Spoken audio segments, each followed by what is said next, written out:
দাদা আমাকে বন্দুক দিয়ে গেছে, এখন আমি সব আতঙ্কবাদীদের মেরে দেবো। এ গিট গিটি গিটি গিটি গিটি গিটি গিটি। আমার ভাই যদি পাগল না হতো তাহলে আমি আমার ভাইকে ফৌজি বানাতাম।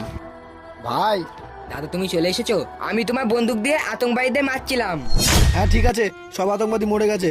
আমি তোকে কতবার বারণ করেছি না এরকম পাগলের মতো হয়ে থাকবি না। দাদা আমার বন্ধু জয় আর বিজয়রা আসে এইভাবে হিরো সাজিয়ে দিয়ে চলে যায়। ওদের তো আমি পরে দেখে নেবো। ভাই তুই একটু সাবধানে থাকিস আর নিজের খেয়াল রাখিস। এরপর আমি লম্বা ছুটি নেবো আর তোর সাথে সময় কাটাবো। ঠিক আছে ভাই, তাহলে এখন আমি আসি। ঠিক আছে দাদা। ছুটিটা নেওয়ার পরে সবার প্রথমে আমি আমার ভাইয়ের চিকিৎসা করাবো। আরে ওরা এরকম দৌড়াদৌড়ি কেন করছে? জওয়ান, বর্ডারে এরকম সবাই দৌড়াদৌড়ি কেন করছে?